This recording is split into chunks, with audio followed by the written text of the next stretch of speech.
a game show! Oh, I don't think I've done as much in the last year than I have ever, to be honest. Yeah. And I think that's just for my mental health as well, you know. You should be very proud of yourself because what you've created here is fabulous. I do believe we're going to have what's called like the Roaring 20s. Me too.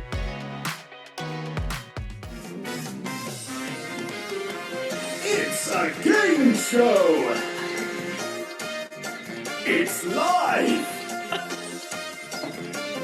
It's time for the Game Show Live!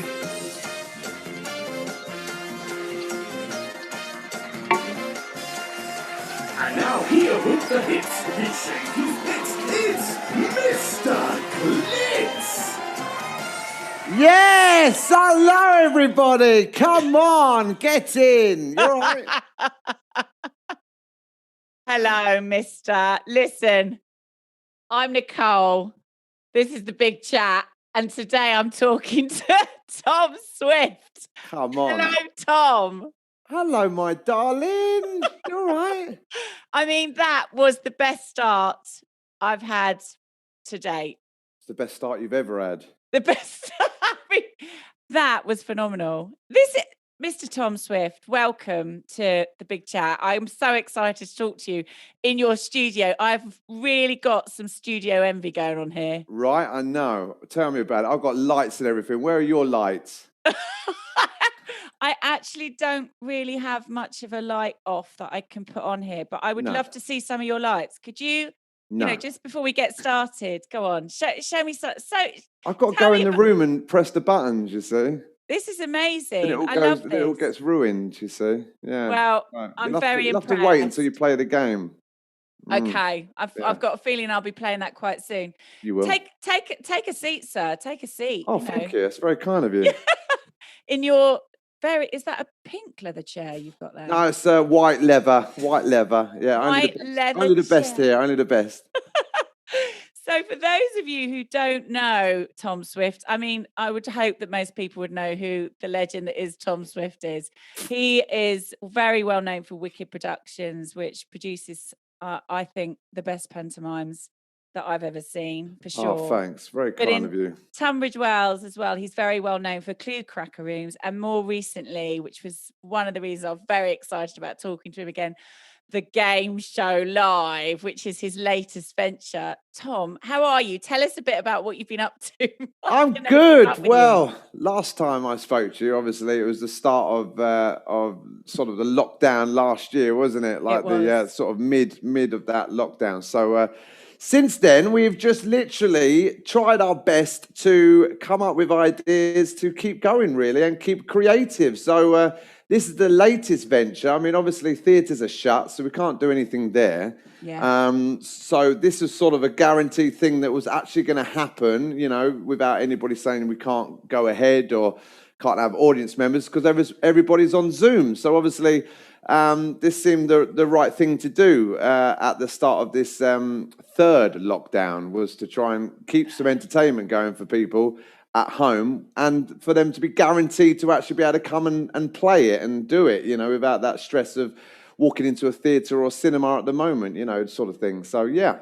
Because you opened back up, didn't you, Tom? You obviously, like you said, the first time we spoke was the beginning of lockdown. It was a big shock for everybody. We were a little bit somber, weren't we? We weren't our normal chipper selves, put it that way. But you certainly got Cluecracker Rooms was open, wasn't it? You reopened in September, and you had a lot of people coming in, and we actually opened. We opened July 4th when we were allowed to open with hospitality, restaurants and pubs and everyone. So we were able to open then, and we had a second escape room open then as well, which was really nice. And then we had the shop over the road that we had to start building in. So we started building in this shop around July, and then this opened, a new escape room opened in this shop on October the 10th. And then we closed on November the 2nd. We were open for 3 weeks. Yay. You were very busy in those 3 weeks, weren't you? Really busy actually, yeah, because it was half term as well. So yeah, People loved the it. new game in this shop is like a more of a family game. It's more of a sort of Crystal Maze, sort of Goonies slash Indiana Jones sort of game. So people love it because obviously families can play. And it's very physical. This room here. So yeah, it was packed, absolutely rammed. So fingers crossed, people still want to get out and have a bit of fun when we're all over this. I Of course hope they will, Tom. Of course they will. And I mean, look, and this, I just love this. Seeing you surrounded by lights in your jacket. This is just my favourite to date. I mean, I'm all about experiences. Tom's also the commentator of our well-loved soapbox of Tunbridge Wells. So I don't know what to expect next from you, Tom. I really don't. You never cease to amaze me. I don't know. I just literally, I go to sleep going, what can I do to try and keep busy and keep food on the table? And obviously, I think my sector's probably been the hardest hit. You know, obviously Yes. you hear about pubs and restaurants being hit, but they were still allowed to open, really. You know, Yeah. and theatre hasn't really opened again. So that's my main sort of job. So Yeah. anything to sort of keep busy and try and keep creative in these times, I think, and also to look back on when hopefully in 2036 when we're over this, you know, we can look back and go, you know what, we did a lot in that time, and we stayed creative and we stayed sane, and we all put our heads together and cracked on. So yeah. And you've created I think, you should be very proud of yourself, because what you've created here is fabulous. And I've spoken to lots of people that have done the game show already. I think I'm due to go on later with you. I'm really excited about it. But everyone's loving it, Tom. They're really enjoying it. And at Christmas, when we were able to watch your pantomime, you still released the show, but it was just, we weren't able to come and see you in the flesh, but you still did. That was really well received as well, wasn't it? That was Yeah. really, for me to be able to still watch you in panto with my family at Christmas was really special. So you really have delivered to the public still what they've needed, and given them that uplift, because it has been tough for you and it's been tough for a lot of people. Yeah, I was saying to a family who played the game show the other night, and they were just, you know, laughing and really crying with laughter and having a great time, you know, and it was just really good to feel to think that during these times, even though we're a relatively small business, that we're still, you know, bringing a little bit of light relief to those families that need it, you know, during these times, because there hasn't been much laughter, you know. So, and other people have said, you know, it feels like an actual night out doing this, you know, it feels, because they're all getting dressed up, everyone's getting dressed up, and we send everyone a little name badge to print out, and they can write their name badge so they feel like they're doing a proper game show, you know, and they just feel like they're actually having a night out and something to look forward to. So if anything, you know, hopefully people have had a really nice memory of us in their lives during these times. So it's, yeah, it's been a privilege to do, you know. Obviously it's not making millions, but it's keeping us going, keeping us busy, you know, which is the main thing. Yeah. And also, I would say that people have really got to know you through this period of time, because actually being able to interact with you on something like this, a lot of people might have seen you on stage at your pantomime, or they might have heard you commentating or doing whatever you've done but not actually had an experience of talking to you and interacting with you, Tom Swift, the person, or your team. So that's quite a new thing. That is true, actually. Yeah, you're absolutely right. Yeah, I guess they see me in a sort of scripted way. Obviously, I mess about a lot, but I don't have one-on-one with an audience member.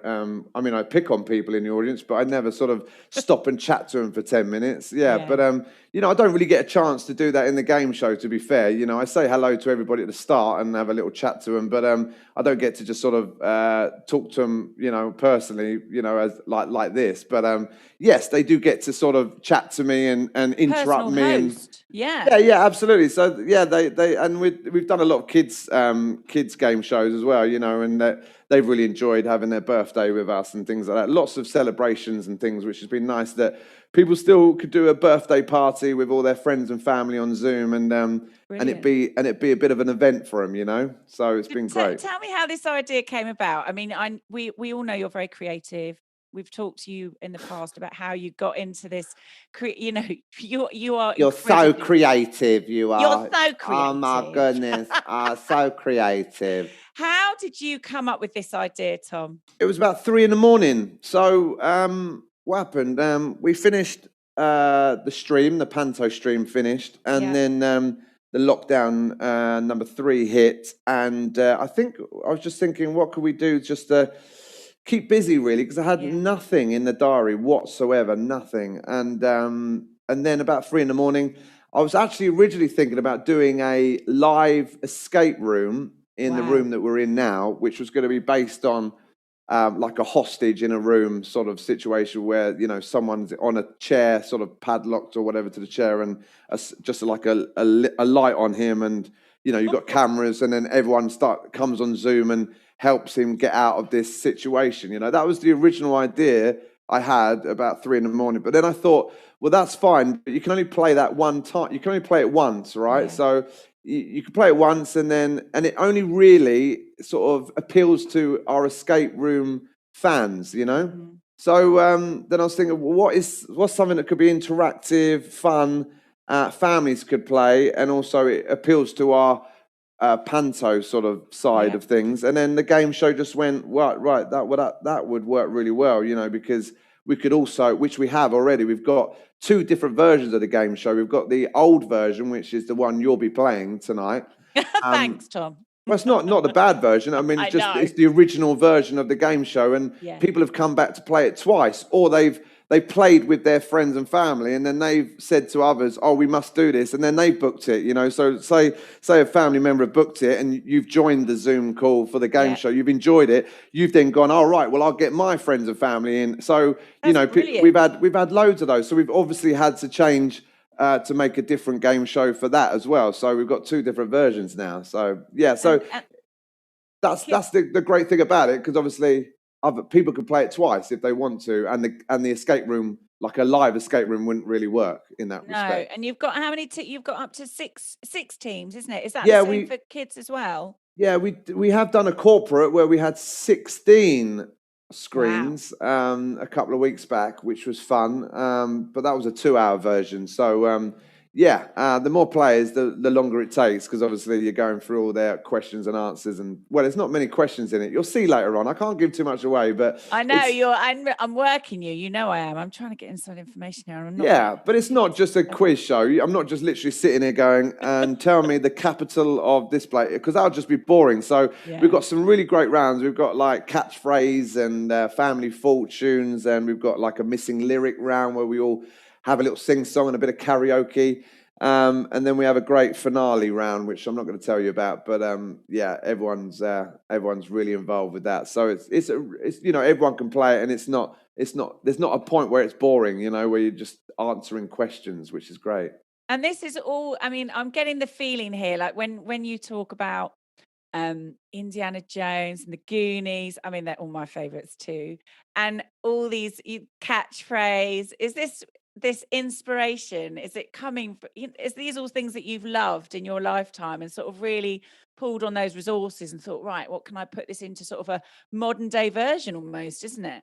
Well, I think with the Temple Quest escape room here, I mean, let's. It's not just me, by the way. It's not just me running all this stuff. You know, there are other wonderful, talented people. So here at the escape rooms, we have a wonderful couple called Ben and Katie, who are part of the team, and then we have Ish as well, who runs St John's Yard and the Shuffle House as well. So we're all part of the escape room company, and we all work really hard. But when we're coming up with ideas for escape rooms, I guess, one, they have to be immersive, so you feel like you're in that scenario. 2, they need to be fun, and 3, they need to be really good games and a really good ending to it, you know. So with the family game here, the Temple Quest, I just draw on things that I love. Like the Goonies was one of my favorite movies. I mean, how could you not love it? I mean, you know, for kids, it's just brilliant. I mean, quite scary as well, you know, with that sloth character and things. But I love him. Oh, by the end of it, you love him, don't you? But at the start, Chunk it's and terrifying. Sloth, they're the best. It's terrifying. But Indiana Jones, all those things. National Treasure as well. That was a great Disney. So all those sort of things where there's booby traps and things to sort out. Sort of, I love all that. So we put it all into this escape room here, and it looks beautiful. You haven't seen it yet, have you? I haven't seen it yet. I mean, how long does it take you to create these kind of games and these experiences, Tom? Is it something, because obviously, I mean, with the pantomimes, when you write the panto How long can that take? Because you've Well, a panto takes all year. It takes all year to really Yeah. put together. But the escape rooms, we all sit down first of all, just sit down, have a chat about ideas, suggestions, themes, themes for a room. We were originally going to do, our second room was going to be a haunted, sort of scary room called Yeah. Abigail's Attic, which we decided not to do in the end because obviously it's not very family orientated. And when we were telling people we're going to do a haunted one, they were thinking, a lot of people went, "Oh no, I don't really want to do that. Is it scary?" And we're like, Okay. "Yeah, there's going to be a few jump bits in it." And they were like, "No, we won't be doing that." And I was like, "Okay, so let's listen to what people want." And then we came up with this idea. Obviously, the second one, which was Diamond Dogs, came up with the idea of a jewelry heist where all the family could feel like they're actually stealing a diamond from a jeweller's in Tunbridge Wells, and that's just great. It's really immersive and fun. And then this one, basically, you just sit down, we have a chat, we go, what would be a good theme? What would look great when you're in a room? And then the temple just sort of thought, the temple idea just sort of came, and then we go from there. We come up with the games first, and then I go away with a friend of mine who's a fantastic illustrator, and we sit down and we actually draw all the designs of the rooms. Wow. And then we get the team together and crack on. And it took us July the 1st we got into the shop, and it was open October 10th, and we were here every single day. So yeah, it took July, August, September. It took 3 months, just over 3 months to build and create this one here. So this has been it's been a great creative output for you as well, hasn't it, through lockdown? Because lockdown, I mean, we've had this discussion before where half of it is just not being able to do anything is frustrating, not just from a financial point of view, taking care of your family, taking care of your finances, but also literally it's what we do. It's what we love what we do, and you can't do it. That doesn't make for happy people. So this must have been brilliant to have this as well, Tom, because you do enjoy it.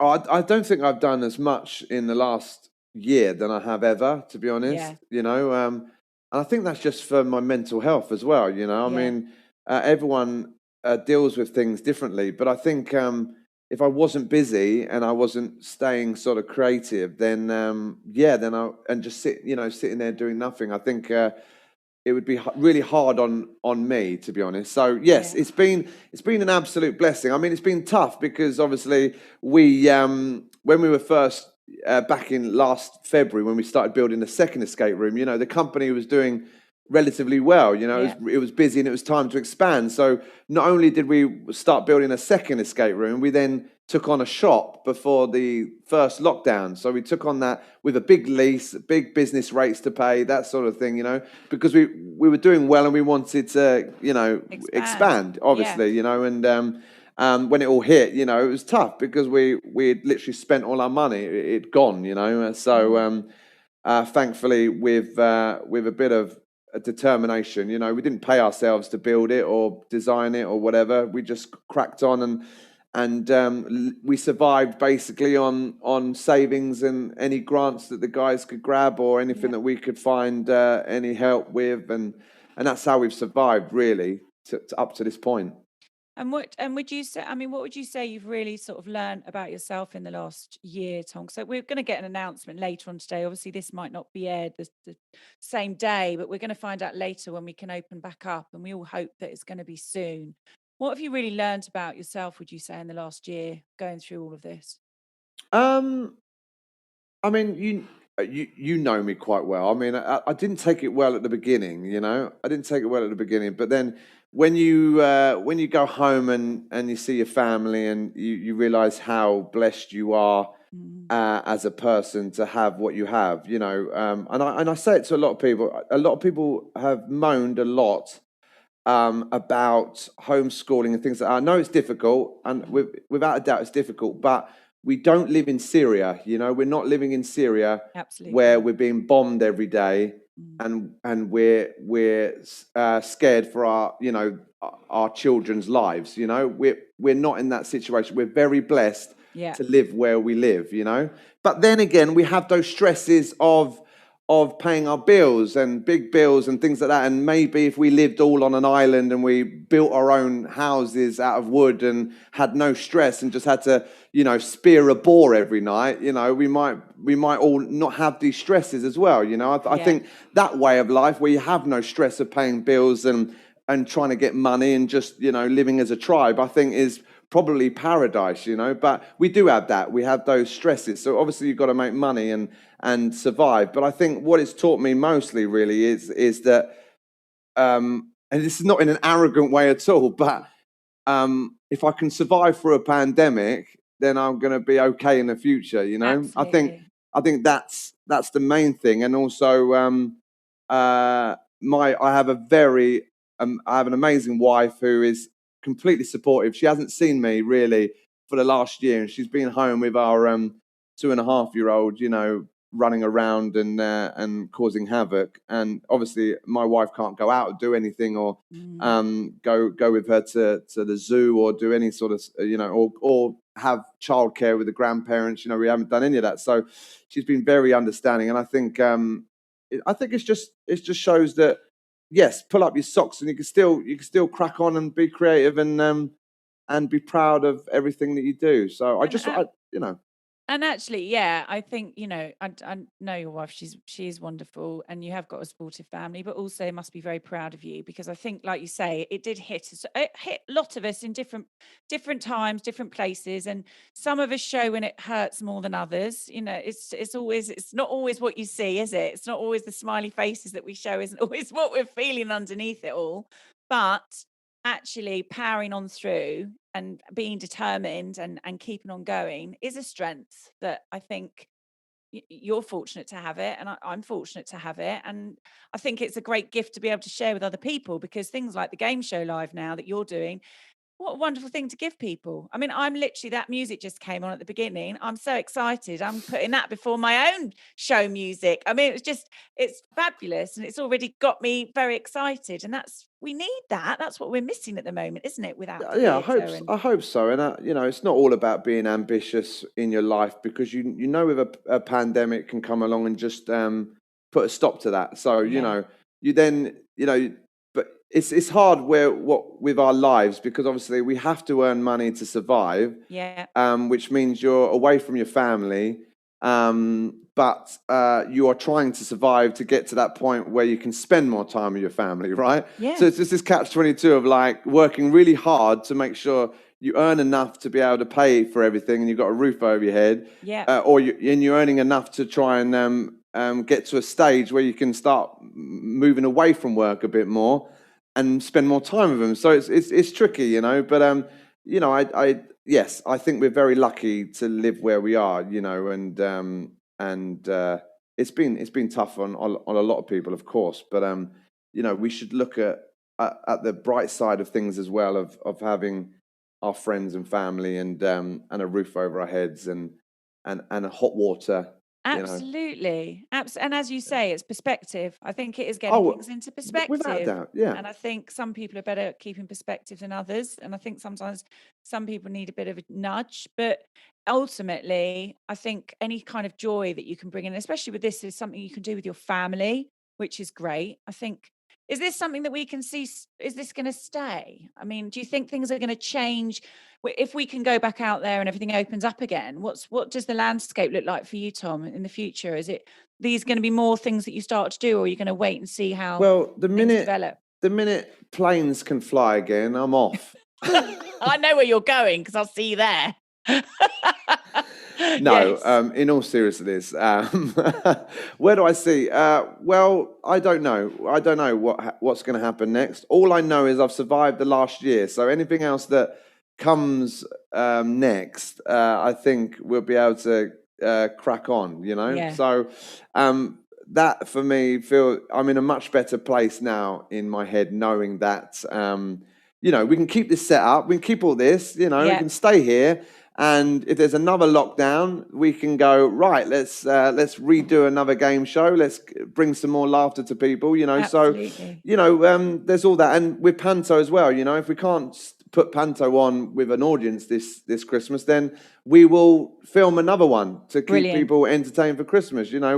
we'll keep going as long as we can until we can't, basically. So would you say in your lifetime, certainly sort of if you look at it from a career point of view, Tom, what's been the sort of hardest point for you? Would you say this has been one of the hardest points in your lifetime career, or we're not going to go negative, but just no, let's not go negative. Yes, I would say we can share a gritty bit. I would say, yeah, probably halfway through that first lockdown was probably the hardest point. Yeah, I think it was because it's because I know what it was, and I pinpointed it, which is great. It's because for the last sort of 9 years, I have literally spent every hour trying to build up the businesses that I had, So I was up till 3 a.m, working really hard. I didn't have any team around me really at the start. Didn't have a big team, so it was just me every night working just to try and give us a better future. And I was getting to the point, right, where all my hard work was starting to pay off. So the pantomimes were starting to build in audience. People were really enjoying it. Every year there was more people coming. The escape rooms were doing really well, and we were getting to a point where we could actually start paying ourselves for the work, right? So everything was sort of coming literally that January after Panto, which was one of our busiest ever. We got to that point where I started going, right, now I can step aside a little bit, get more people in. I could get a co-producer to help me and give me a yearly wage. I could get a marketing manager in to give me a bit of time off, and I can actually start now having a bit more of a life. And then boom, that just completely went shattered on the floor, and I had to go back to square one. So, but like I said, my wife's beautiful. She, I say to her, look, I've got this idea. I wake up at 3 a.m, I write them down, and she said, go back to bed. What have you? And then in the morning, I get up and go, I've got this idea. And she every time she says, do it, go and do it. That's amazing. Isn't that important to have that support as well? It's unbelievable. She always completely trusts every decision I have. That's amazing. Every time. I don't think she once has said, that's not a good idea. You shouldn't do that. You shouldn't go for that. She's always just like, yeah, sounds great. Do it. And have you, I mean, it's interesting, isn't it? Because when you do, you start, I think situations like this, you notice more the people that are supportive. It's not just a question of going, yeah, just do whatever, just brilliant. It's people that really, like you say, trust you and believe in you. And it's the importance of having that around you, because actually people can be like, oh, you sure about that? You sure you can do that? And you've got enough of those voices in your own head. You don't need them coming from other people. All the time.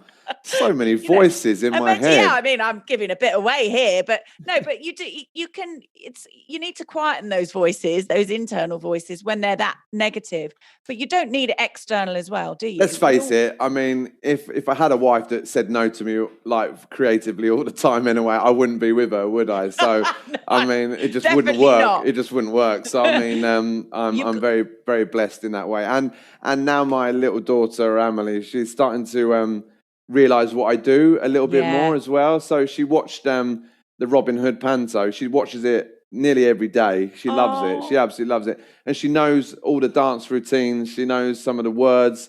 And when I come on, she shouts "Daddy" and gives me a kiss on the screen, And then when I go to do the game show, she's like, "Dad, are you going to do a game show?" I'm like, "Yeah, I'm doing the game show now." She's like, "Okay, see you later." That's amazing. Yeah, it's just so cute that she's starting to realize that it's a legacy that you're building. Well, I just hope, I hope one day when I do pass on, not being negative or down or anything, but people can look back and say, yeah, he had a good try. He tried. He made a few people laugh along the way, and he brought some joy to people, and hopefully, I'm remembered for that slightly in the town. Yeah.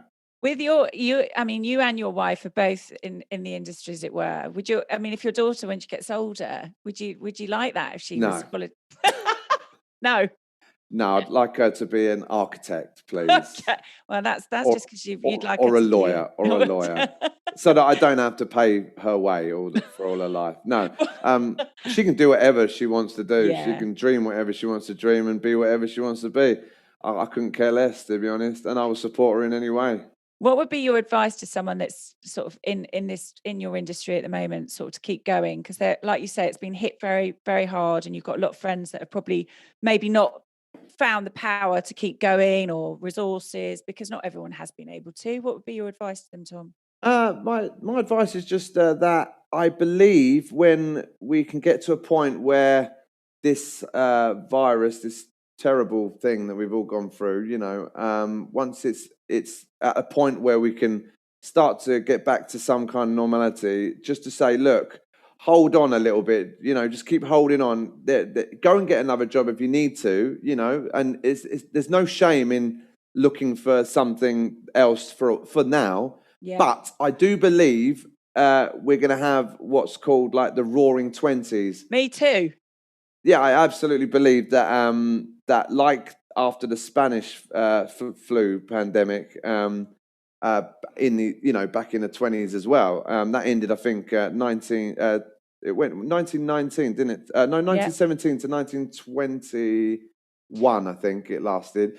But apparently after that, it just went crazy. Everyone was out and about. The fashion was huge. Entertainment, theatre, everything. I think people have realised, and it's a good thing, and I've said this before to a lot of people, I think people have realised that memories are what you can take with you. You cannot take personal things with you, There is no point spending 150,000 on a car because you're not going to take it with you, You're not going to have that many memories in that car, So go and do stuff, be with family, go out, drink, eat, laugh, have fun. Go on holiday, go to the theatre, and I think it's just going to be for a couple of years. I think it's going to be absolutely booming, and I think there's going to be so much work in the industry that we're all going to be looking at each other saying it was good that we held off and got back to it. So stick at it, basically. I think sticking at it is very true, and I think that would give it's encouraging to think that when things get back to that place and they are really great, that we'll have gone through this together and we'll really appreciate it. I mean, we might have a few years yet to get to that point. I think it's still going to be a bit of a bumpy road, I don't think we're going to be all sort of dancing in a nightclub for a couple, maybe a year or two, closely anyway. But I think obviously if the Spanish flu can end after 3 years, then with the science and the medicine we have now, I think we'll be in a good place, hopefully relatively soon, so that we can get back to some kind of having fun and enjoying life. Because let's face it, a lot of people I talk to, they're existing at the moment, they're not living. So and it's been tough on a lot of people. Yeah. So if you could be imagine I know you've got a good imagination, Tom. Imagine the 10-year-old you, the 10-year-old Tom. What would he think of what you're doing now? Is this something that's always been in your? Oh, I think he would. I think he'd be amazed. I think he'd be like, "Whoa, what have you done? What have you done?"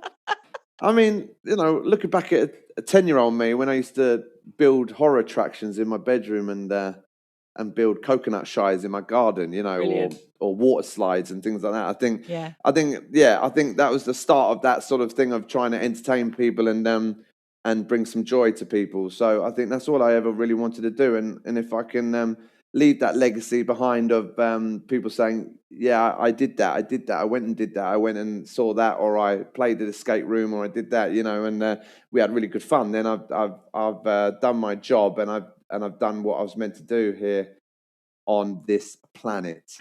On planet Earth, in Earth School. It sounds so rubbish, doesn't it? But it's true, it's true.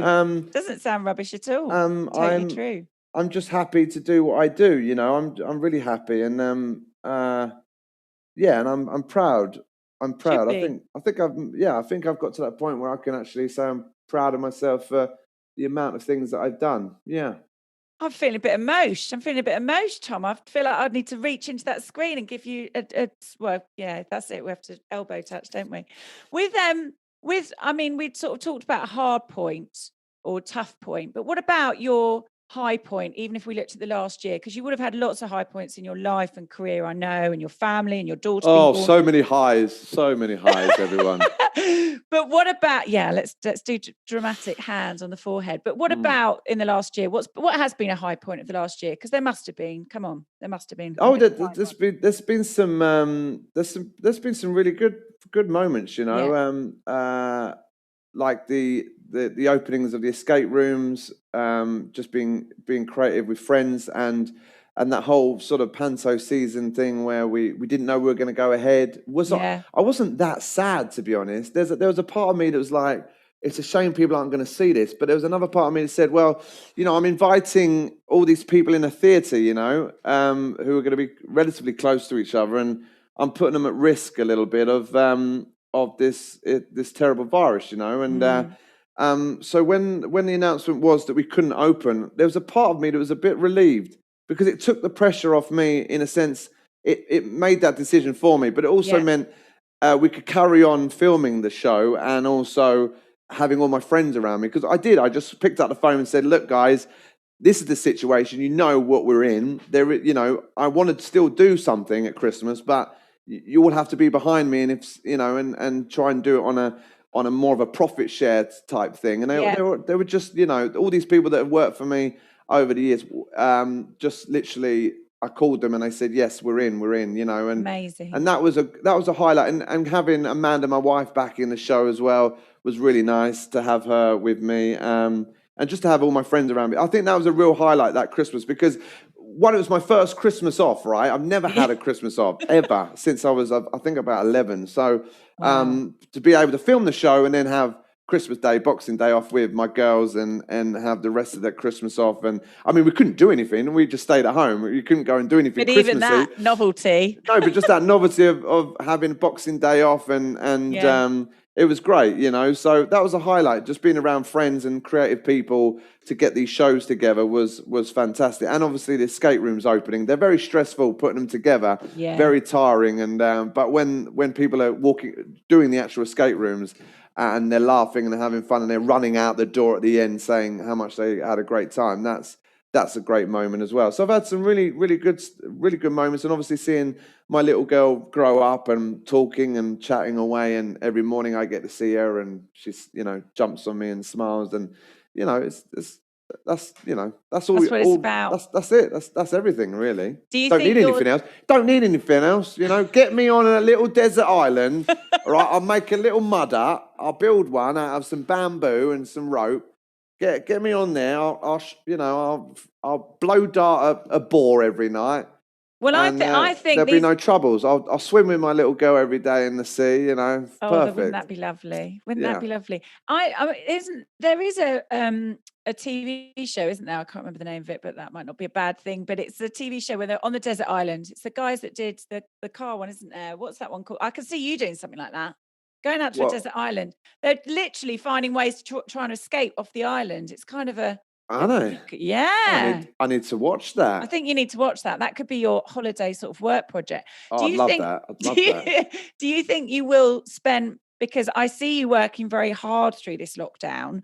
Obviously, you've been forced to have to take some time out because things have not been able to. But then you've picked up again, and I'm the same as you on that. I'd say when people have had months off, I haven't really experienced that. But I am thinking about how I can spend more time with my family. Would you say you're doing that as well for going? I'm constantly thinking about it, and I feel there's a slight guilt as well, when you're not around so much, Yeah. But as we all know, you gotta, I'm the person that goes out and tries and brings in the food and whatever, and the bills, and pay the mortgage and things like that, and Amanda at the moment has to stay home, with a little one, because she's not in nursery yet, and we don't really want to put her in nursery until this is slightly eased, Yeah, absolutely. I don't want my little girl to get COVID, really, No. in all respect. I don't really. I mean, I know she's everyone has a good chance of survival, but obviously I don't want her to be ill anyway. I wouldn't want her to get the flu. I wouldn't want her to get a cold. So I mean, we haven't put her in nursery. So obviously Amanda's at home, and she has been with her for 1.5 years. So she hasn't been able to work. So yes, I have to go out and do that. But yes, this is all, like I said, to get to a point where I can go, right, I can get more of a team in now, and I can step back and have a bit more time. So that's what it's all for, really. Well, in the grand I scheme. love it. I'm a big fan of everything that you do, as you know, and always. Stop it. I am. You're good fun, Tom, and that's what I'm about. So, but I think it's brilliant, and I think it's been really interesting, actually, for a lot of us to show a bit of vulnerability. We've gone deep again today. It wasn't meant to go deep, was it? Listen, it's positivity, and it's sharing your story, Tom.